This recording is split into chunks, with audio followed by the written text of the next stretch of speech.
Welcome to the Open Door.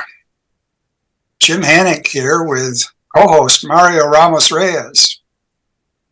Today we are going to be talking about journalism and politics, about bringing a Christian perspective to the public square, and the American Solidarity Party's presidential primary race. Our welcome guest is Chicago's Mike Vick, a candidate for the party's presidential nomination. Let's begin, as we always do, in prayer. Come, O Holy Spirit, fill the hearts of your faithful and enkindle in them the fire of your love. Send forth your Spirit, and they shall be created, and you shall renew the face of the earth. O God, who has taught the hearts of the faithful by the light of the Holy Spirit, grant that by the gift of the same Spirit, we may be always truly wise and ever rejoice in his consolation. Through Christ our Lord. Amen. Mike, I'm going to start with three questions, and then Mario's going to swing into more philosophical matters. So, start us off, will you? Could you tell us a bit about your educational and professional background? Sure. So I went to 3 high schools and 3 colleges. So moving around quite a bit. I was a freshman at Del Norte County High School in California, Northern California coast. And then I moved to South San Francisco and ended up attending South San Francisco High School my sophomore year. Junior and senior year, I went to and graduated from Lone Oak High School, which actually no longer exists. They consolidated their high schools in my town, and they're in Paducah, Kentucky. So that school is now a middle school. I went back and saw that, but so yeah, I graduated with a honors to Commonwealth honors degree from Lone Oak High School. Went to Campbellsville University, which is a small Baptist school that had actually just become a university a couple years before I went there. That was my freshman year. And then I went to the University of Louisville in Louisville, Kentucky. And then my dad gave me the opportunity to move back to California, and I jumped on that opportunity. Who wouldn't? Who wouldn't? Who would not? That's where I'm from. It's I would love to be back there. It's very expensive to live out there, but I did enjoy the opportunity to go back, and so I finished college at the University of San Francisco, which sounds like a state school, but it's actually a Jesuit university in San Francisco. Still sounds like a state school to me. It does. So the state school there is UCSF. USF is a Jesuit school. I was very happy to have attended there. I enjoyed my time there immensely. And yeah, so I graduated there in 2007.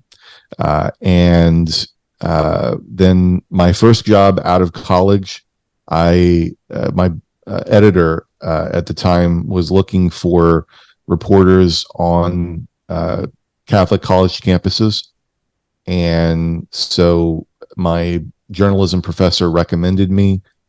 So I got a job there actually the semester before I graduated. So I had a job when I graduated, which I was very happy to have not had to wait around on that. And it was at the Catholic San Francisco newspaper, which is the official archdiocesan newspaper of the Archdiocese of San Francisco.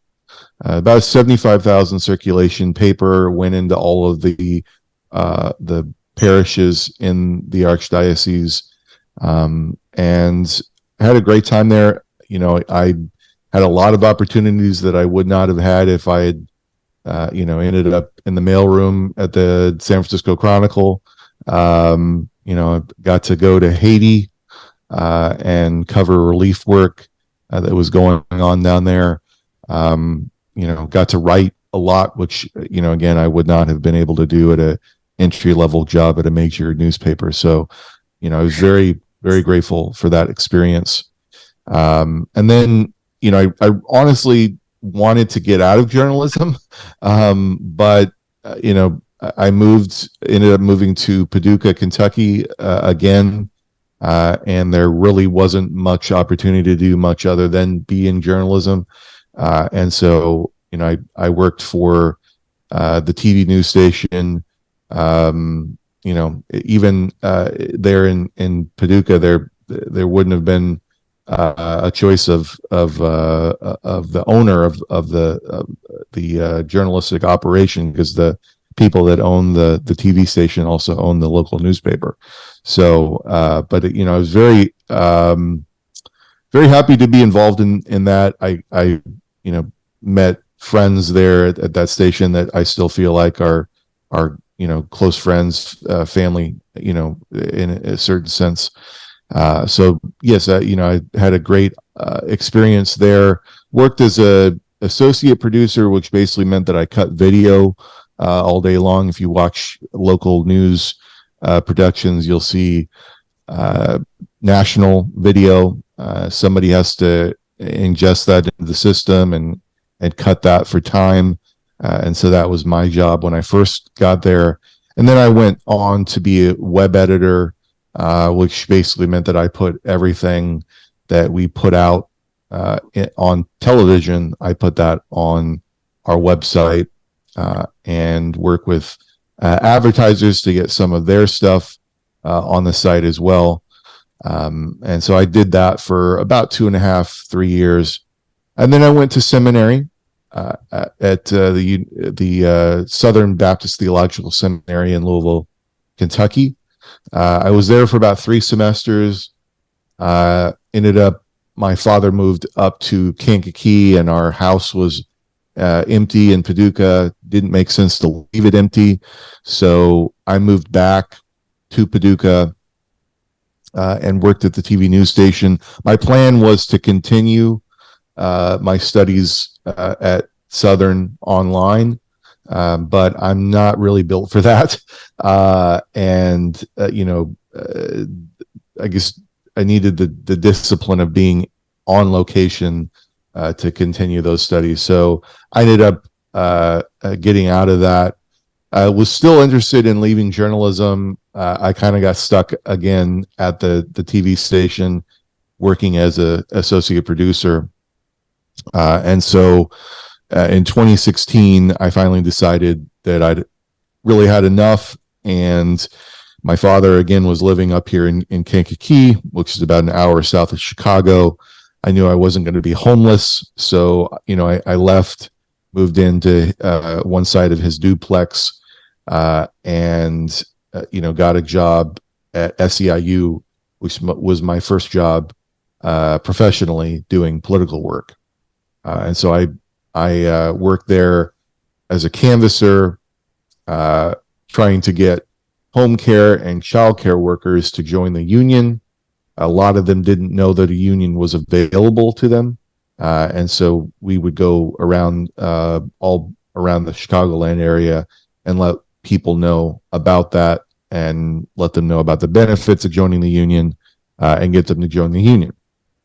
And then I worked for SEIU again in Indiana, working for them on behalf of the John Gregg campaign. John Gregg was the Democratic candidate for governor in 2016. And so that was my job on the tail end of 2016. And then I worked for Working America, which is AFL-CIO affiliate, doing fundraising for them. And then I did some work for Greenpeace, again, door-to-door fundraising for Greenpeace. And then I moved to Indiana and got a job with the Indiana Democratic Party. First, I was an intern, and then I worked as a tracker, which is sort of an odd job. It's almost like a political paparazzi. I would follow the opposing candidate around and either get him on camera with any speeches that he was giving, or try to ask him questions that he didn't want to answer, and either get him answering them badly or not answering them. Either one is decent video. And so that was my job in the 2018 election. And then from 2018 until fairly recently, I worked as a canvasser and then field canvas director for Citizens Action Coalition, which is Indiana's largest consumer advocacy group, specializing in utility policy, energy policy, trying to make sure that utility companies are not gouging their customers, which they often do, and promoting green renewable energy in the state. And so I did that work for about 3 years. And then, once COVID hit, we actually didn't have a field canvas anymore. And so I was working from home as a phone canvasser for Citizens Action Coalition.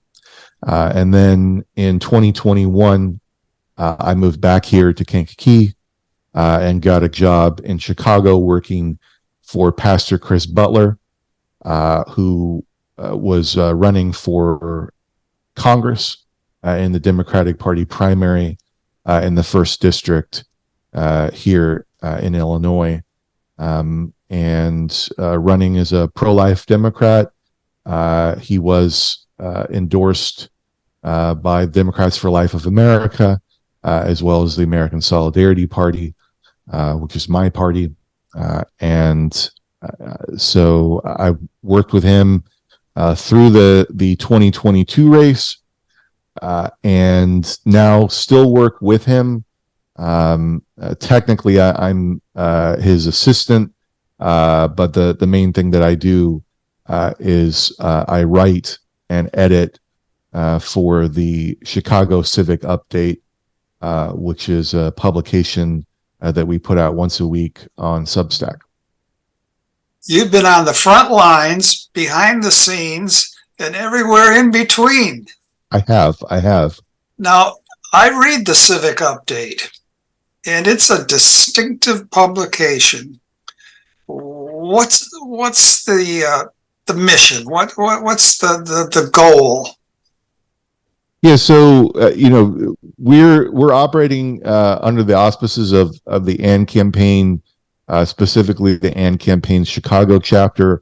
For folks who are unfamiliar with the AND campaign's goal is to get Christians, particularly Christians in the urban settings, involved in more faithful civic engagement. So, sort of pushing back against political tribalism, partisan tribalism within the church, folks who, sort of see themselves more as progressives than they do as Christians, or more as conservatives than they do as Christians. People wouldn't necessarily think of themselves that way, but that actually, has a big effect on people's political outlook. The biblical text doesn't really lend itself super well to being transposed onto either one of our major political parties. And so folks often will abandon sound doctrine in favor of whatever their political party happens to believe at that time. And so the AND campaign's goal is to sort of push back against that. And so it has a pro-life for the whole life message, more progressive on economic issues, and, more traditional on social issues. And so AND campaign already had an existing podcast called the Church Politics Podcast that's put out by Pastor Chris and Justin Giboni, who is the president and founder of the AND campaign. And so, the national organization was putting out something called IVI, which is the Invisible Institution. Very similar goal of covering news, probably more from a national perspective, with that sort of whole life Christian outlook. And so we wanted to do something similar at the local level in Chicago. And we had an existing network of pastors and Christian civic leaders, had email addresses from them because the AND campaign had already been putting out sort of less ambitious monthly newsletter talking about various goings on in Chicago. And so we transferred that to Substack and now put that out weekly. And so we have opinion columns, and we have a roundtable of sort of a roundup of the local news that's going on that we find interesting and engaging, something that people should know about. And down the line, our plan is to have a podcast associated with it, as well as bringing on some more writers to do original reporting. We'd like to have folks at civic meetings and at the city council and at the school board doing actual original reporting. But right now, it's mostly Pastor Chris and I, and folks from the Chicago chapter of the AND campaign, putting together this product once a week. And folks can find it at thecivicupdate.com, and you can subscribe there. Now, just one illustration for us. Chicago has completed its mayoral race, and you folks covered it, I think, in a very constructive, original, probing way. Now, most of our audience are not Chicagoans, but it'd be good to have an example of how you look at a race for mayor, which would be potentially very divisive, and how you approach that. Well, so one of the ways that we approached it was by hosting a forum of our own. We did that in partnership with the Chicago various Christian groups, civic groups here in Chicago Partnership, and campaign as well.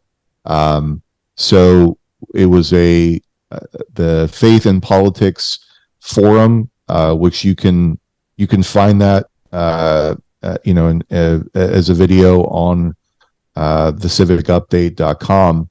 But that forum was hosted by and campaign affiliated pastors, and brought together all the candidates. In Chicago, we actually have a sort of two-tiered election system where if the candidate who gets the most votes didn't get 50% plus one vote, they go to a runoff. So the top two candidates ended up in a runoff.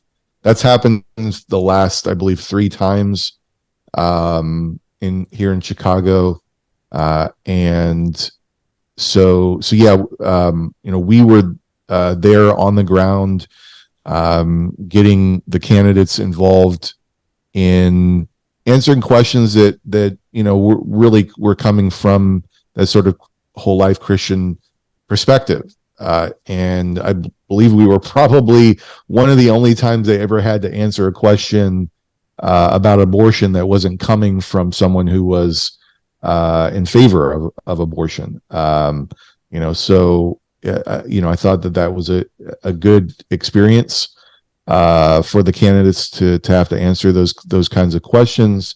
And so we hosted that. That was very shortly before the first round of voting.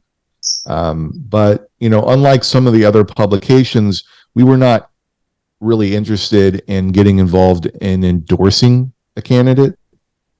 We really wanted to bring folks together around a set of issues, and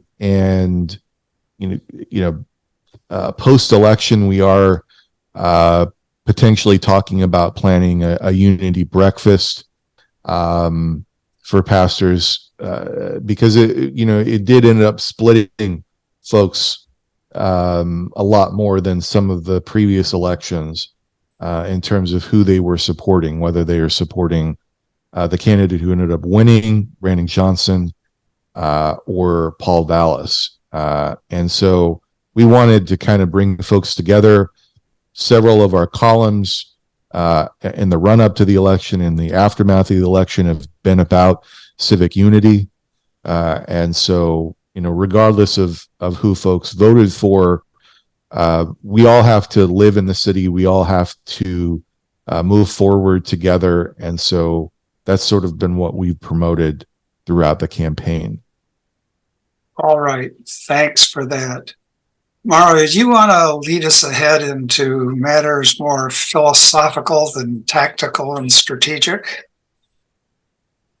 Well, perhaps that, this is very interesting, your journey. You talk a lot about politics and the faith.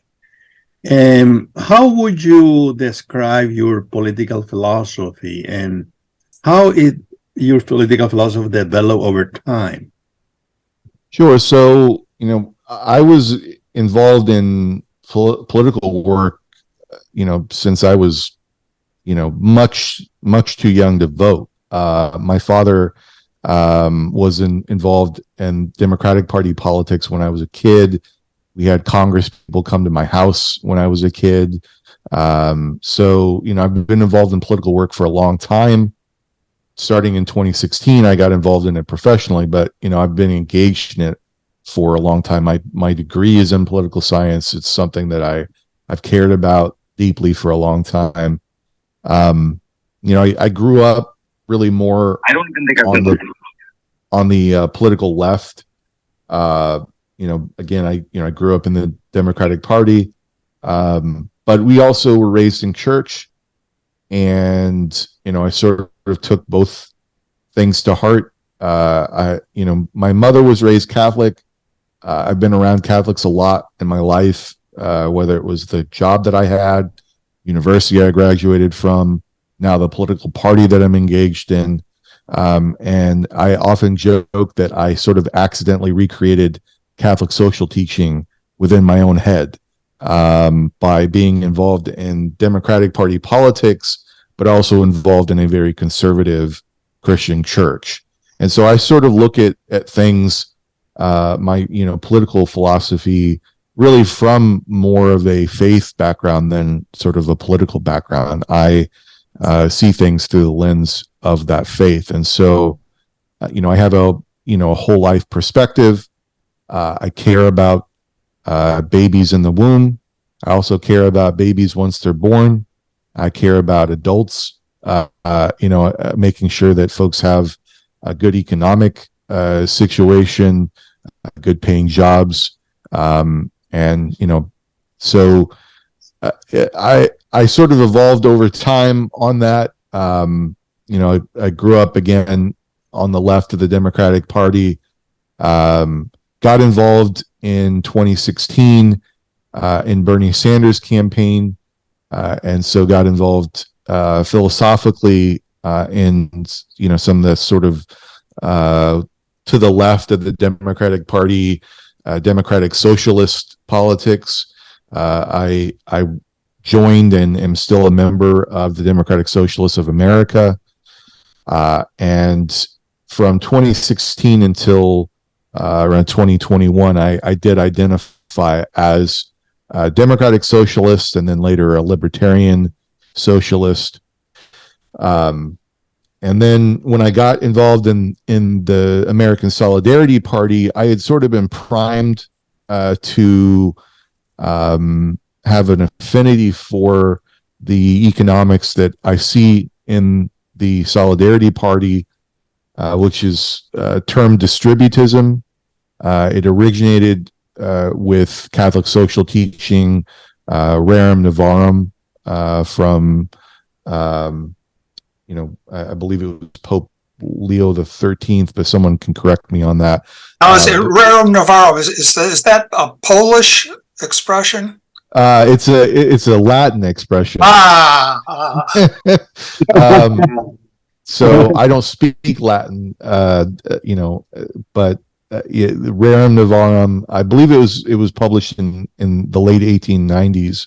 But in any event, folks can look that up.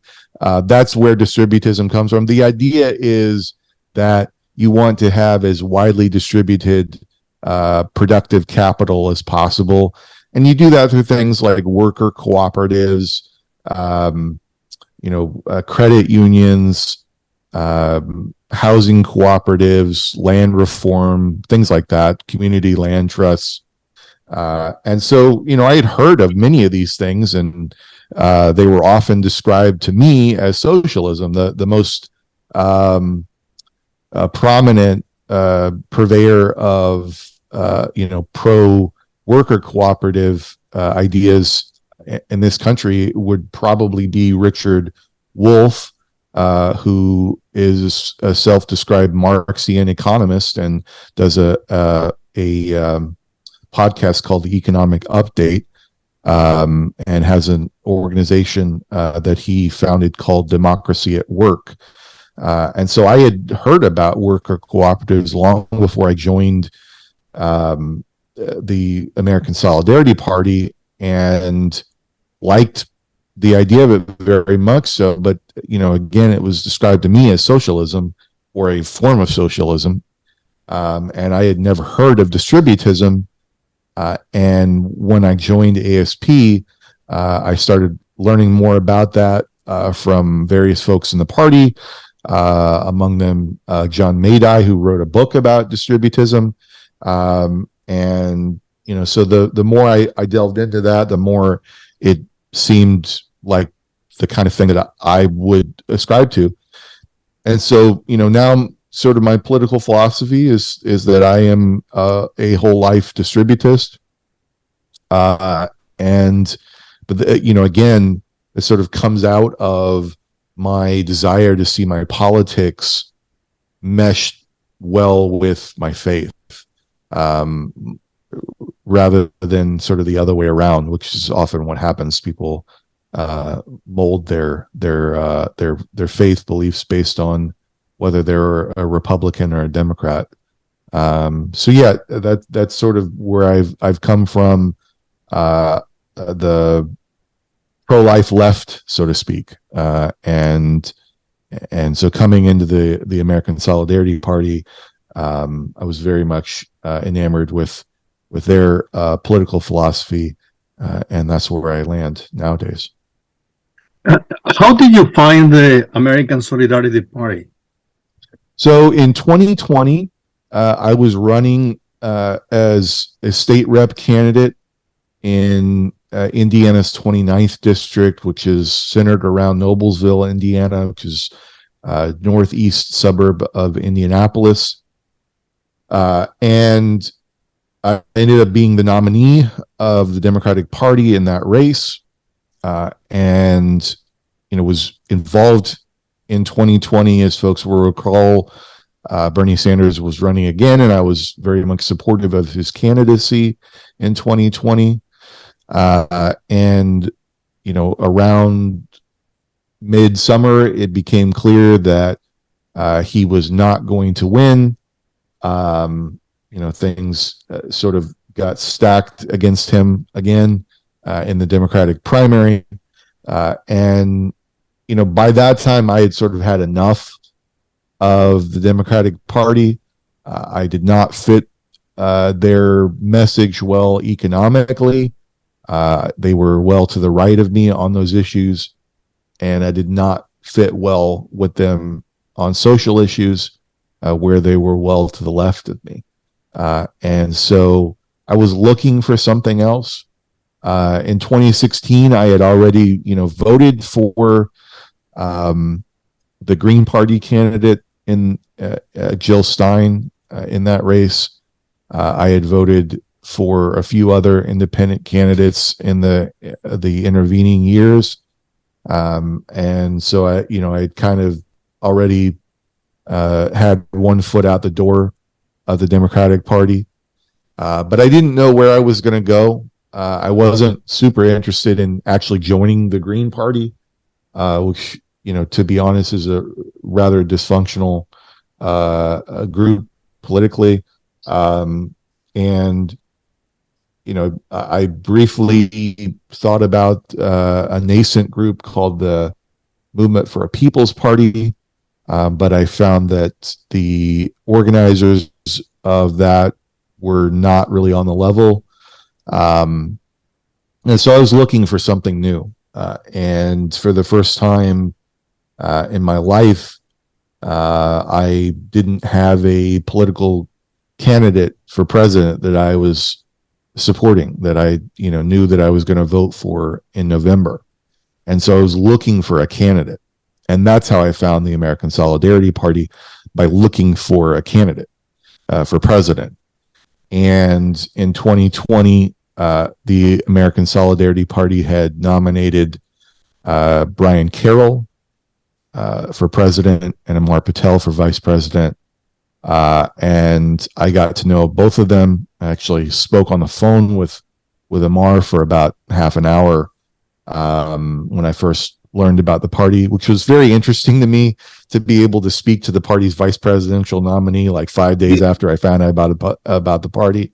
I was able to speak with Patrick Harris, who at the time was the chair of the party, and with various other folks involved in leadership in the party, and was very enamored with the party's message. Again, they were pro-life and really more conservative on social issues, and more progressive on economic issues, which is where I was. And it didn't fit me 100%, but it was the closest that I'd ever seen in a political party to something that if I were making a political party from scratch, this would be what it was. And so I got involved in that party in 2020. Indiana law, election law, is a little rigid in terms of, once you're a party's nominee, you could be removed from the ballot if you did things that the party thought were, sort of beyond the pale. And one of those would probably be deciding to endorse another party's candidate for president, or certainly leave the party or formally join another party. And so I didn't formally join the party until 2021, but I did publicly endorse Brian and Amar for president in 2020 while I was running as a Democrat. I believe I'm the only nominee of a major party to have endorsed Brian and Amar in 2020. So yeah, I got involved again in summer 2020. In 2021, I joined the party officially, and later in 2021, I became the chair briefly of the Indiana State Committee for the party, and ran for delegate to the national convention. Didn't end up getting that because I didn't know very many people in the region. It's a sort of a regional thing, and so didn't get that in 2021. But then I moved back to Illinois, got involved in Pastor Chris's campaign, got him the endorsement of the American Solidarity Party, and in 2020 2022, I ran again for national delegate and won. And so I was involved in the national convention in 2022. And later in 2022, I was hired by the party to do work for them doing fundraising. My official title was the National Development Director. So I had previously done fundraising work in politics. That was a lot of what I did in politics. So I was very happy to be able to use those skills to help the party fundraise. And I did that up until the point when I decided that I was going to run for the party's presidential nomination this time around. The other thing that I've done in the party is I co-founded a group called the Liberation Caucus. And Liberation Caucus is an affinity group of folks that are coming into the party or are already in the party from the left, from the political left in American politics. And so our goal was to provide a place of camaraderie for people who, were coming into the party from the left. Most of the people that are coming into the party are coming in from either the Republican Party or just generally more conservative. And so we wanted to find a place, sort of a soft landing spot for people that were coming in from either the Democratic Party or the Green Party or just generally from the left of American politics. And so that's what we did. I co-founded that group with Bill Fleming, who at the time was the host of the party's official podcast. And so we've been, building that group ever since, and trying to bring folks into the party from the left of American politics.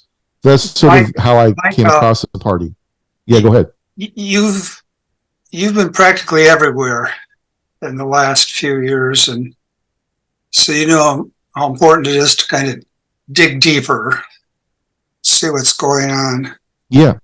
Would you believe that Kamala Harris has suggested that the American Solidarity Party is a front for an extremist group known as the Knights of Columbus?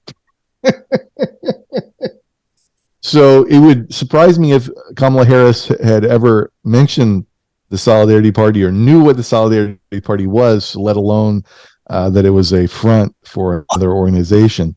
But I do personally know a number of people in the party who are members of the Knights of Columbus. Which he has identified as an extremist group. As an extremist group. The Knights of Columbus has a sort of different political background. Most of the people involved in it have sort of different political background than I do. But yeah, I mean, the idea that that's an extremist organization is rather laughable if it weren't so dangerous, to think such. But well, Mike, that they're no longer allowed to wear their swords in public. Well, I never. Do we have an outbreak of sword violence going on in the country? I'm not aware of. Go ahead, Mario. Well, I don't have a sword. I'm a Knight of Columbus. Carrying member of Knight of Columbus. Well, you got to be a sword carrying member then, I guess. No, it's no longer allowed. I want to say I'm not now, nor have I ever been a card-carrying member, much less a sword-bearing member of the Knights, although they're an exemplary group. Mario, push us ahead now. Well, just one comment. Well, some people have described America as a nation at war with itself. Do you think that claim or observation is correct? What do you think about it? So I think it's hard not to agree with that notion, I mean, you look at our history, we actually did fight a war with ourselves. Folks are aware of this. It was called the American Civil War. The fact that we didn't really deal with, our one of our two original sins, slavery in this country. In order to maintain the union, we sort of shoved that under the rug, and eventually that developed into the Civil War that we know of in the 1860s. And that problem never really totally went away. There was a period during Reconstruction when people of African descent in America were afforded a great deal more civil rights and civic engagement than they had been prior to the Civil War, and that they had been at any time prior to the Civil Rights Movement. But that ended, and ended rather violently. The founding of the Ku Klux Klan and various other white supremacist organizations ended Reconstruction in America. And so, until the Civil Rights Movement, we had a sort of caste system in the country. And so the remnants and the echoes of that still reverberate to this day. And we're still dealing with issues of systemic racism in the country. We're still dealing with folks who have racial grievances in the country. And we still have, a very tiered system economically, where folks who, whether they're people of color or working class white folks, we'd like to think that we live in a meritocracy, but it's actually very difficult to move economic, from one economic strata to another.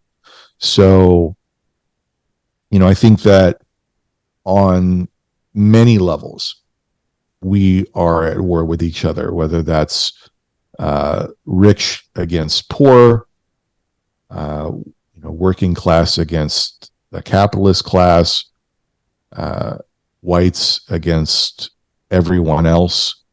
And so, I definitely think that there is a degree to which it is accurate to say that we are a nation at war with itself.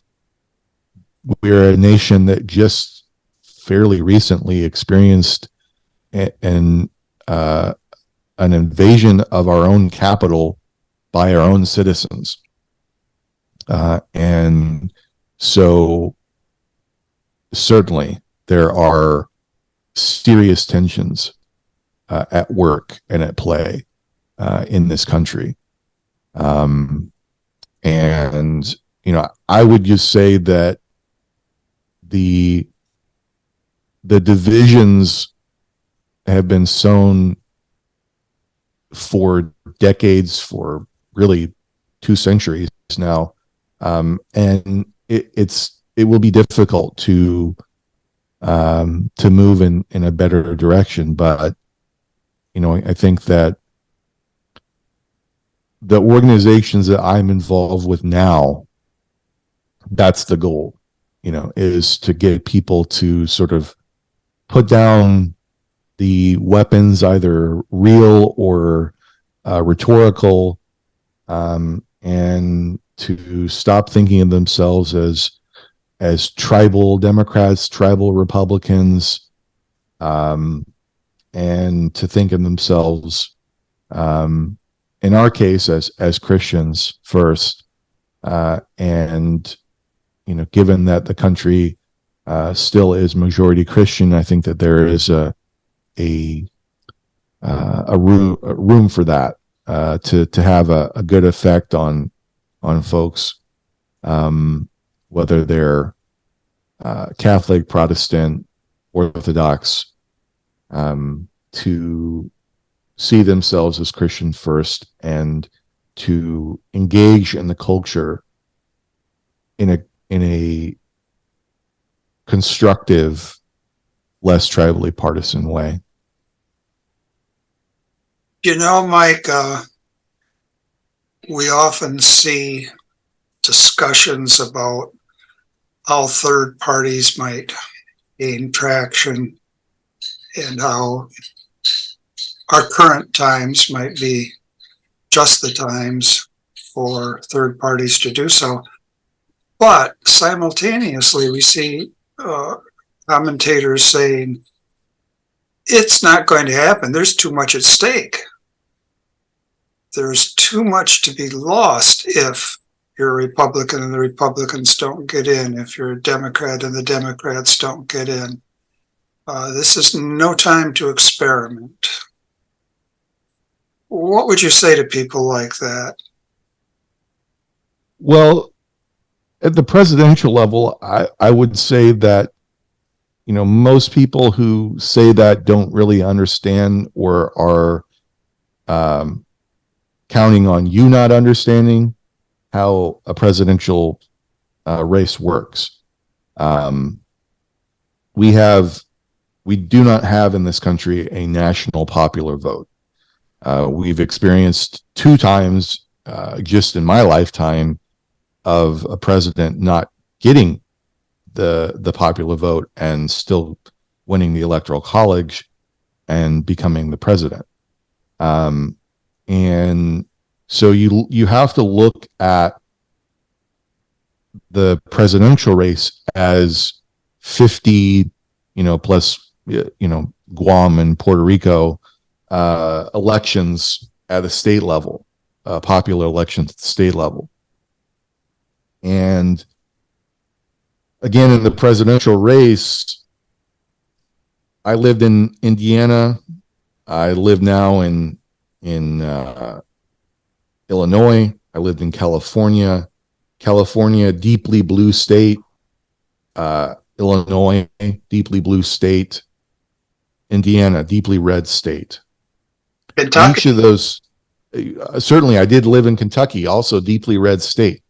In each of those states, the person that you're voting for, if you're voting for the losing candidate, you have quote unquote wasted your vote, which is often the charge that's levied against third party voters, that you're wasting your vote. You could have voted for Mickey Mouse and you would have had the exact same effect on the electoral college. So you're actually millions of people who are voting for a major party candidate are wasting their vote. In California, in voting for a Republican, in Indiana voting for a Democrat, in Illinois voting for a Republican. So it's actually more effective to vote for a third party candidate because you have the potential of getting that candidate 5% nationally, which would end up with public matching funds in the next election. You have the potential to help that candidate's party get on the ballot in subsequent elections. So in my view, you've got to look at that, as a reality. Also, millions of people who vote for the winning candidate in these elections also wasted their vote because you only need 50% plus 1 vote. So if your candidate wins by 1 million votes in your state, 1 million people didn't need to vote for them still to have won. So, many of those people, if they, did not like the candidate they were voting for in the major party, could have voted for a third party and it would not have changed the outcome whatsoever. So I think you've got to look at it like that. We have very few swing states in the country. And, even if you live in a swing state, there are ad hoc workarounds that you could do. You have we've all got friends in other parties in our same state, who also don't like their candidate in their party. So if I in 2020 didn't like Joe Biden, and I've got a friend in Illinois who doesn't like Donald Trump, if we're worried about the being in a swing state, which Illinois is not, but let's say it is, if we're worried about the spoiler effect, if we both pledge to vote for a third party candidate, we've eliminated the spoiler effect for ourselves. Now, there are ways to eliminate the spoiler effect that are holistic, but the major parties are not really willing to do the kind of electoral reforms that are necessary to make that happen. And so, until and unless that happens, we're not going to see a major move toward third parties at the national level. You can certainly see it at the state level, at the local level, in certain states. But we need those sort of electoral reforms. Now, the reality is that we're going into an election where it's at this point highly likely that the candidates will be the same unpopular candidates that we had in the last election. Oh, say it ain't so. It's unfortunate, but that's the reality that we're looking at. And so, given the fatigue with those candidates, it's definitely possible that we could see a resurgence of third party voters. Again, though, it's really unlikely that it will be any kind of a major wave until and unless we see the electoral reforms that we need to pass in order to give third parties a better shot, give voters a better shot, really, of making their voices heard. But I would just say again, if you love your major party candidate, if that's like where your politics are, you're a tried and true Republican, tried and true Democrat, then go vote your conscience in the election. Vote for the candidate that best represents you. But if you're holding your nose, in most states, you just don't need to do that. In most states, it's perfectly safe to vote for the candidate that you actually care about, that you actually want to see in office. And that's what democracy is supposed to be about. We're supposed to be going to the ballot and casting a vote for the candidate that we like, not the candidate that we hate the least. And so that's really where we need to be moving. One last question. You've been at politics for a long time, and you're getting in deeper, big muddy, deeper and deeper. And Lord knows how you're going to feel after Election Day. What do you do to renew your spirits? What do you do to strengthen your heart? Well, as I've said throughout this interview, I am a Bible-believing Christian. And so the place that I go to renew my spirit is the church. And I am very grateful to be involved in a vibrant, faith-based community here in the Chicagoland area. And my pastor is the man that I work with and work for, Pastor Chris Butler. Folks can listen to his sermons. If you've never heard him speak, it's quite an engagement at Chicago Embassy Church Network. We meet in South Holland, which is a suburb of Chicago, and that's where I get my renewal at the church by reading scripture and prayer. So that really should be, and for me is what it's all about, is working to build a world that better reflects my faith. And so where I would like to go, or where I do go, when I'm feeling down about political situations or really any other thing in my life, is back to my faith. We're going to end with today's gospel, post-resurrection account coming from the gospel according to Luke. That very day, the first day of the week, 2 of Jesus' disciples were going to a village 7 miles from Jerusalem called Emmaus. And they were conversing about all the things that had occurred. And it happened that while they were conversing and debating, Jesus himself drew near and walked with them. But their eyes were prevented from recognizing him. He asked them, "What are you discussing as you walk along?" They stopped, looking downcast. One of them, named Cleopas, said to him in reply, "Are you the only visitor to Jerusalem who does not know the things that have taken place there in these days?" And he replied to them, "What sorts of things?" They said to him, "The things that happened to Jesus the Nazarene, who was a prophet mighty in deed and word before God and all the people. How our chief priests and rulers both handed him over to a sentence of death and crucified him. But we were hoping that he would be the one to redeem Israel. And besides all this, it is now the 3rd day since this took place. Some women from our group, however, have astounded us. They were at the tomb early in the morning, and they did not find his body. They came back and reported that they had indeed seen a vision of angels who announced that he was alive. Then some of those who were with us went to the tomb and found things just as the women had described, but they did not see him." And he said to them, "Oh, how foolish you are, how slow of heart to believe all that the prophets spoke. Was it not necessary that the Christ should suffer these things and enter into his glory?"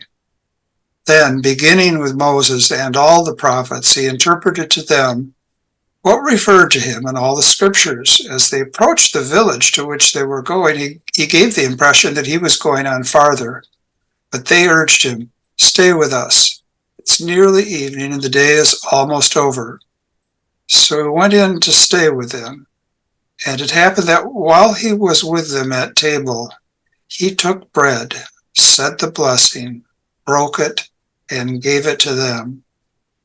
With that, their eyes were opened and they recognized him, but he vanished from their sight. Then they said to each other, "Were not our hearts burning within us while he spoke to us on the way and opened the scriptures to us?"